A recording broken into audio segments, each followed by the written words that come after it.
देखिए, उत्तर प्रदेश में अपराधी, गुंडों, माफियाओं, बदमाशों, यहां तक के कट्टरपंथियों और पत्थरबाजों के खिलाफ सीएम योगी नो टॉलरेंस की नीति अपनाते हैं या बेहतर तरीके से जानते हैं। यानी ऐसी प्रवृत्ति के लोगों का तुरंत प्रभाव से इलाज किया जाता है और इसके लिए सीएम योगी तमाम तरह के मॉडल का इस्तेमाल करते आए हैं। देखिए, पहला मॉडल आपको बताता हूं। पहला मॉडल क्या है? पहला मॉडल है हथौड़ा, यानी कि बुलडोजर, जो ताबड़तोड़ अंदाज में न सिर्फ दहाड़ता है बल्कि कट्टरपंथी बदमाशों की अवैध संपत्तियों को जमींदोज भी कर देता है। ये बुलडोजर। दूसरा मॉडल देखिए, दूसरा मॉडल है ये, यानी कि बुलेट एनकाउंटर।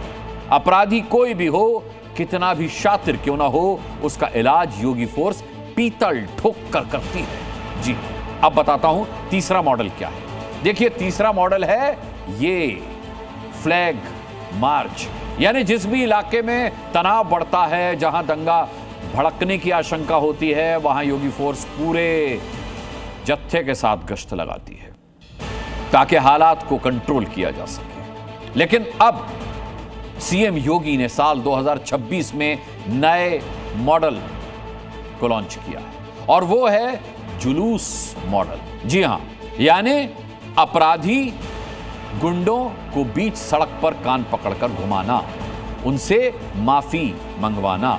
और सीएम योगी के नए नवेले मॉडल का पहला टीजर कानपुर से रिलीज हुआ है। देखिए, आज आप देख रहे होंगे कि आज गिड़गड़ा रहे हैं, कह रहे हुजूर एक बार जान बख्श दो बस। कान पकड़कर माफी मांगते हुए लंगड़ा कर चलने वाला ये वही शातिर लुटेरा है जो 2026 में सीएम योगी के जुलूस मॉडल का पहला शिकार बना है। आज कैमरे पर ये लुटेरा भाईजान माफी मांग रहा है। कानपुर ही नहीं बल्कि पूरे प्रदेश को छोड़ने की बात कर रहा है। इसका नाम है शयान मिर्जा।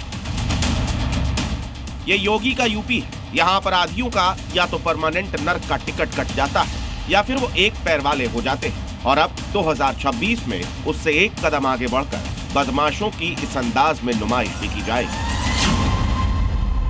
कान पकड़ो, बाहर के छुड़ा देंगे। कान पकड़ चल। शयान को अपने किए पर हाथ क्यों जोड़ना पड़ा, माफी क्यों मांगनी पड़ रही है? मिर्जा ने एक महिला सिपाही के साथ लूट की वारदात को अंजाम दिया। कानपुर के पी रोड पर लेडी सिंघम का पर्स चुराकर फरार हो गया। लूट की वारदात में शयान अकेले नहीं था, उसका साथी मारूफ भी शामिल था। 28 तारीख की घटना हुई थी महिला थाने पे।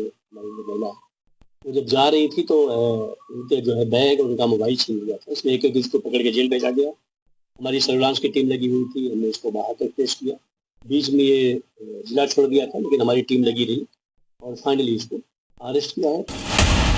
28 दिसंबर की सुबह शयान मिर्जा और मारूफ ने लेडी सिंघम के पर्स को लूटा और इसके बाद मौके से फरार हो गया। बस फिर क्या, पुलिस ने 300 से ज्यादा सीसीटीवी कैमरों की मदद से इस लूट में शामिल एक भाईजान को धर दबोचा और इसके बाद लूट की मास्टरमाइंड शयान मिर्जा पर शिकंजा कसा गया। और फिर पुलिस इस लुटेरे को उसे इलाके में लेकर आई जहाँ इसने लूट की वारदात को अंजाम दिया था। और इसके बाद शुरू हुआ योगी का जुलूस मॉडल। पुलिस ने दोनों आरोपियों के पास से पैसे और सामान बरामद किए जो उन्होंने महिला पुलिसकर्मी से छीने थे। बता दें कि जैसे ही शयान मिर्जा के सहयोगी फारूक को पुलिस ने अपनी गिरफ्त में लिया, उसके कुछ दिन बाद शयान मिर्जा ने एनकाउंटर के डर से सरेंडर कर दिया, वरना अगले चौराहे पर यमराज के दर्शन हो जाते।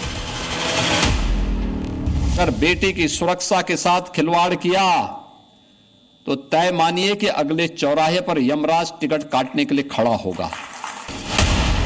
ब्यूरो रिपोर्ट, जी मीडिया।